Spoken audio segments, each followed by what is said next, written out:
माशाअल्लाह चिलचिलाती हुई धूप में भी इतनी बड़ी तादाद में आप सब और हमारी माएँ और बहनें मौजूद हैं।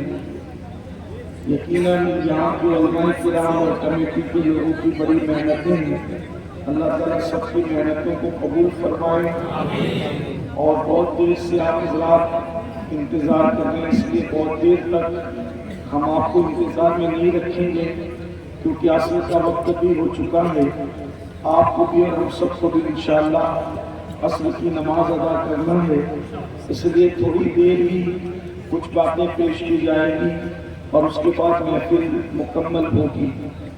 सबसे औला वो आला हमारा नबी, सबसे बाला वो आला हमारा नबी, अपने मौला का प्यारा हमारा नबी, दोनों आलम का दूल्हा हमारा नबी, खल्क से औलिया, औलिया से रसूल और रसूलों से आला हमारा नबी, जिसने टुकड़े किए हैं कमर के वो है नूरे वहदत का टुकड़ा हमारा नबी। कौन देता है देने को मुँह चाहिए, देने वाला है सच्चा हमारा नबी। गमज़दों को रज़ा मुश्ता कीजिए कि है बेकसों का सहारा हमारा नबी। ये महफिल अक़ायद व अमाल की इस्लाह के लिए मुनक़्क़िद है। याद रखिए कि अल्लाह रब्बुल इज़्ज़त ने हमें मुसलमान पैदा किया, इसका ख्याल हमें हमेशा रहना चाहिए।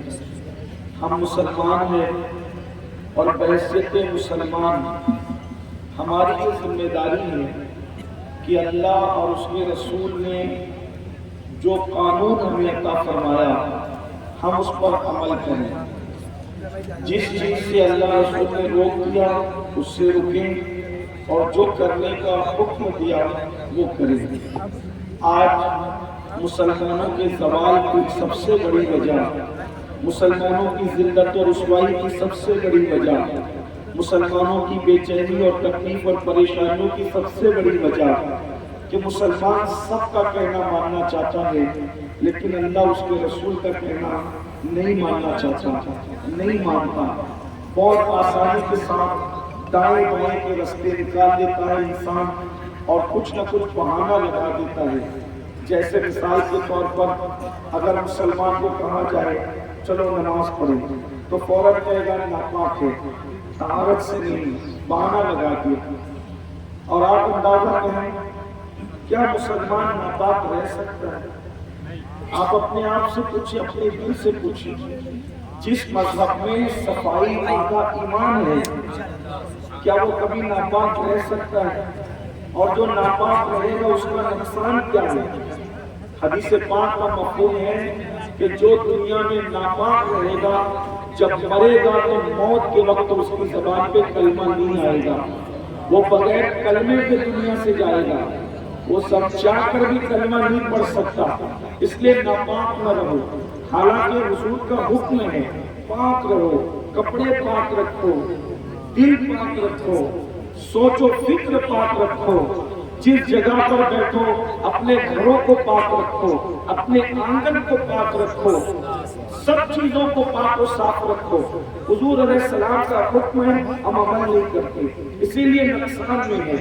और अगर हुजूर के फरमान पे अमल करें, सहाबे किराम की कामयाबी का राज यही था कि वो हुजूर अकरम सल्लल्लाहु अलैहि वसल्लम के हर फरमान पर अमल किया करते थे। बल्कि हुजूर अलैहिस्सलाम उनको हुक्म नहीं देते, सिर्फ इशारा दे देते तो भी वो अमल करते। जैसे मिसाल के तौर पे एक बहुत खूबसूरत हदीस है कि अल्लाह के रसूल अलैहिस्सलाम मस्जिद नबवी शरीफ में खुतबा इरशाद फरमा रहे थे, वाज फरमा रहे थे, नसीहत फरमा रहे थे।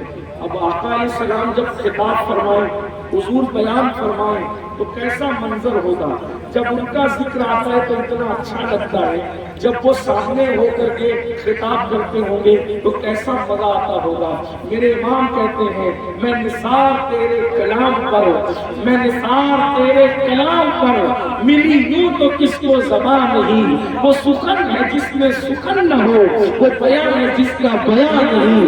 वो सहारा کے بڑے بڑے تیرے آگے یوں ہے دبے لچے، کوئی جانے منہ میں زبان نہیں بلکہ جسم میں جان نہیں۔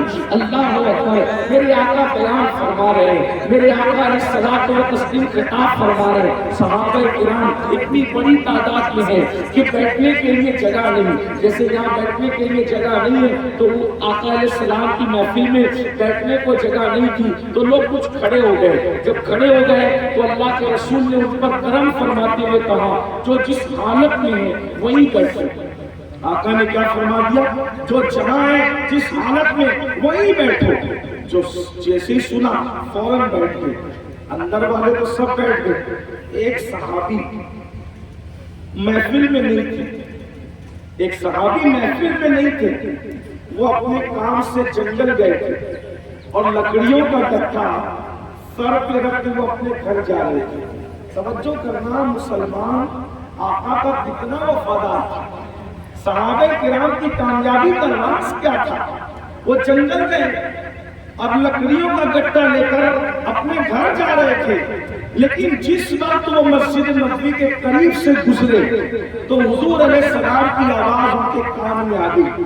آقا نے فرمایا جو جس حالت میں جہاں ہے وہی بیٹھ جاؤ، تو وہ لکڑی کا گٹھا لے کر کے رستے میں بیٹھ گئے۔ حالانکہ اللہ کے رسول نے ان سے نہیں کہا تھا، آقا علیہ السلام نے ان سے نہیں کہا تھا۔ ظاہر سی بات ہے اگر محفل میں اعلان ہوگا کہ بیٹھ جاؤ تو کس کے لیے ہوگا؟ آپ لوگ کے لیے ہوگا۔ جو لوگ ادھر سے ٹرین میں جا رہے ہیں، جو لوگ رستے پہ جا رہے ہیں، ان کے لیے اعلان ہوگا؟ نہیں ہوگا۔ لیکن اللہ اکبر، آقا نے فرمایا جو جس حالت میں جہاں ہے وہی بیٹھ جاؤ۔ وہ صحابی لکڑیوں کا گٹھا لے کر کے راستے میں بیٹھ گئے، روڈ پہ بیٹھ گئے۔ محفل ختم ہو گئی، سب اپنے اپنے گھر کو جانے لگے تو دیکھا کہ وہ بیٹھے ہوئے اسی حالت میں روڈ پر۔ فاروق اعظم نے فرمایا ارے تم یہاں کیا کر رہے ہو، روڈ پہ سے لکڑی کا گٹھا لے کے بیٹھے ہو؟ تو انہوں نے کہا اللہ کے رسول کا فرمان تھا، میرے کان میں پہنچا کہ جو جس حالت میں ہے جہاں ہے وہیں پر بیٹھ جائے، تو میں اس حالت میں تھا، میں لکڑیوں کا گٹھا لے کر کے بیٹھ گیا۔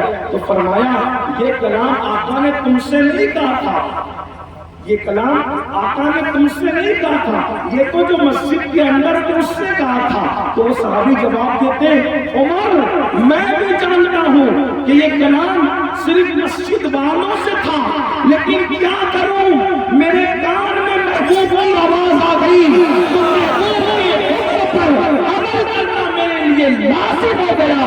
میرے عشق کا تقاضا تھا کہ محبوب کی آواز کان میں آ گئی ہے، اس لیے میں جہاں ہے جس حالت میں ہے میں نے وہیں پر بیٹھ جانا ہے۔ دیکھو یہ تھے صحابہ کرام، یہ تھے ان کے جذبات۔ اور آج مسلمانوں کو بار بار کہا جاتا ہے کہ میرے بھائیوں گناہ چھوڑ دو، گناہ نہ کرو۔